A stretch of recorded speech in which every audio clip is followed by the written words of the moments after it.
This unpleasant conversation with her boyfriend caught Megan by surprise. Patrick had allowed himself to criticize her before, but he'd never been as harsh as he was that day.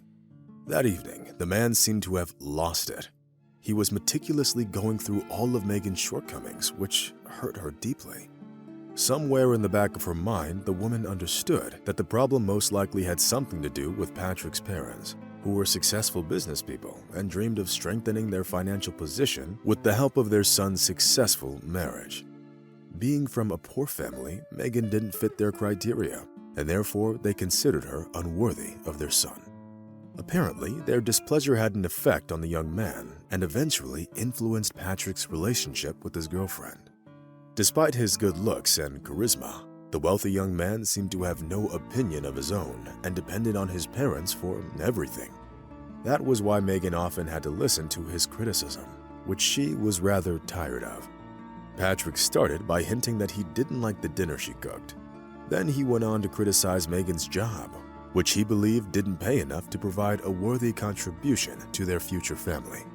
The woman didn't want to tell her boyfriend that he was wrong and explain the obvious yet again.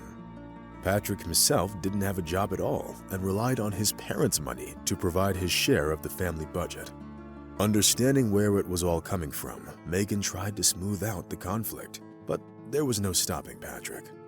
That day, he went so far in his nagging that Megan didn't feel like she had a choice but to pack her things and leave.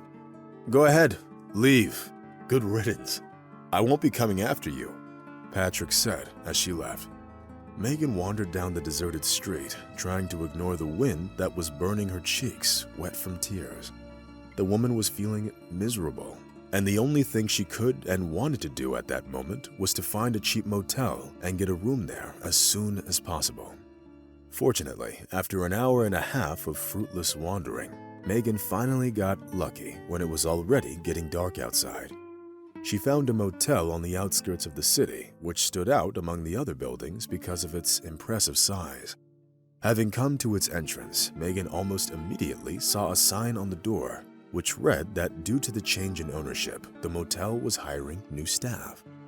Going over the list of vacancies, Megan quickly singled out the one that she immediately liked. A maid? Why didn't I think of it sooner? This is a much better job than the one I have now, giving out flyers on the street, Megan thought as she approached the administrator, who was also the owner of the motel.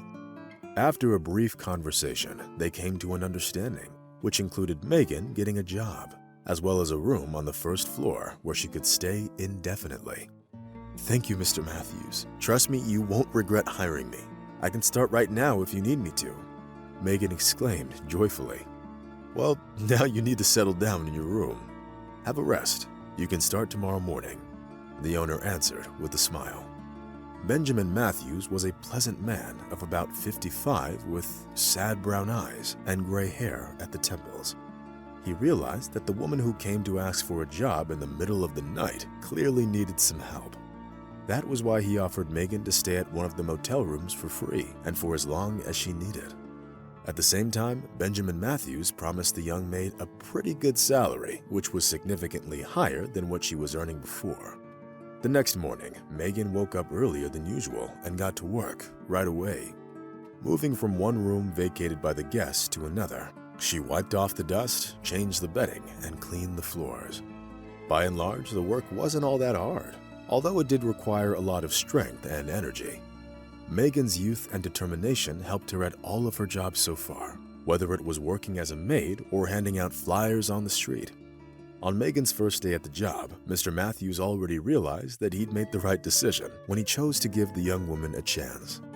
Being willing to actually work hard at her job, Megan managed to complete the amount of work that two maids working together haven't been able to do before her. Time passed. Having received her first paycheck, Megan was able to rent her own apartment, so as not to burden the owner of the motel, who didn't charge her for the room she stayed at for almost a month. Being very efficient and responsible, Megan never failed to perform her duties and maintained perfect cleanliness in the motel rooms. One day, as the woman was wiping off dust in one of the rooms, she heard a strange squeaking sound coming from the side of the bed. Megan got goosebumps from the mere thought that it could be a rat. Even though the woman wasn't of the timid kind, she didn't want to have to face this vile rodent. Clutching the handle of the mop she had in her hands, Megan carefully lifted the blanket and couldn't help shrieking in surprise.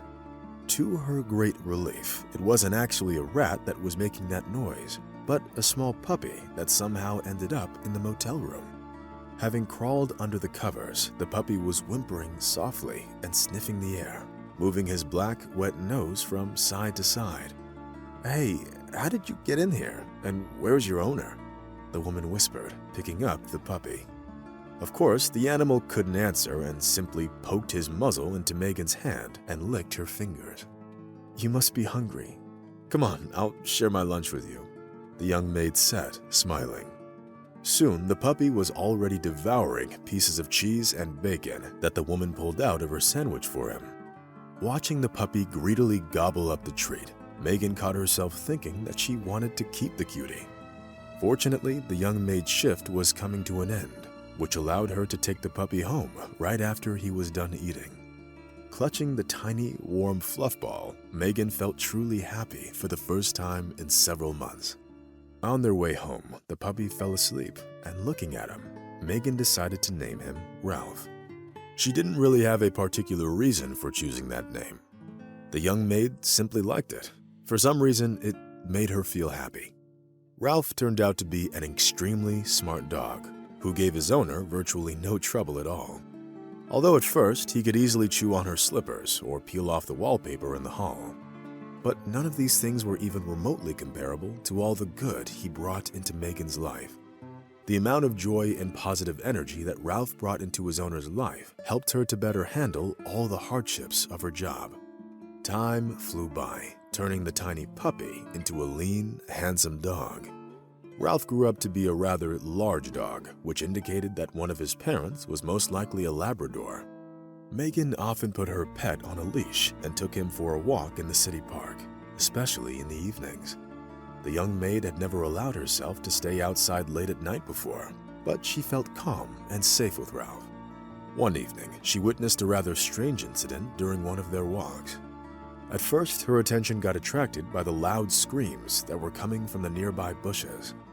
Ralph got visibly agitated, and the hair on the back of his neck instantly stood on end.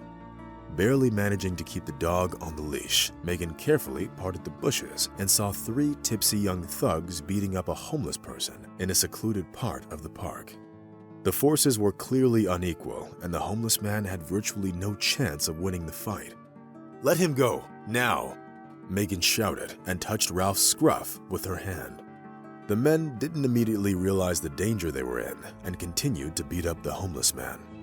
But when Megan let Ralph off the leash, the men quickly realized that they'd made a big mistake.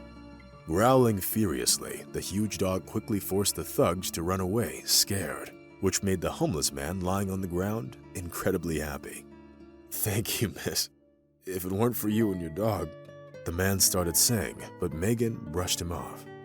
"Anyone would do the same in my place," the woman answered, putting Ralph back on the leash. Somehow, the young people got into a conversation and felt very comfortable, as if they'd known each other for many years.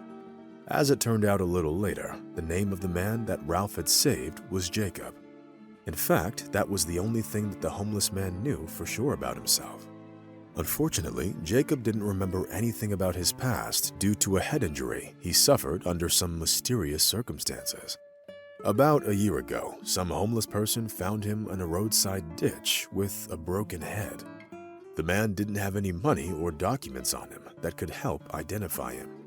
The homeless people were very kind and compassionate and gave Jacob the kind of treatment that they rarely got from other residents of the city. It was thanks to their help and care that Jacob managed to recover and get back on his feet. The only problem was the fact that he'd lost his memory. An attempt to seek help from the police didn't bring the desired results, since the fate of the young homeless man was of little interest to anyone. Having learned the intricacies of life with the homeless and the poor, Jacob adapted to his new conditions and became one of them. "It must be hard not to remember your past, having to live in the present only," Megan said sadly. Jacob shrugged his shoulders but didn't know what to answer. The man was afraid that it could turn out that he was actually always homeless and simply got beaten up by some thugs on the street just for the sake of it. After chatting with Jacob for about an hour, Megan said goodbye and headed home with Ralph on the leash. The next day, Megan had to go to work at the motel, just like most days, and would have to complete all kinds of tasks. However, having learned Jacob's shocking story, Megan decided to find the man's relatives so that he could finally return to normal life. Unfortunately, it wasn't as easy as the woman had hoped it to be. Since the woman didn't even have Jacob's photo, she took his picture with her phone and proceeded to show it to all of her friends and motel guests. Unfortunately, that was a rather naive idea. But imagine Megan's surprise when the man in the photo was identified by the owner of the motel. "Yeah, I remember this man. You had a day off that day. He was very kind and well-mannered. He paid for the room and left, saying that he was late for some business meeting. Unfortunately, I never saw him again," Mr. Matthews said. At that moment, Megan got an idea. What room was he staying in? Benjamin Matthews looked over the archives and stunned the maid with his answer. It was the same room where Megan had found the little puppy. However, the date and time of her discovery almost pointed to the fact that Jacob was most likely his rightful owner.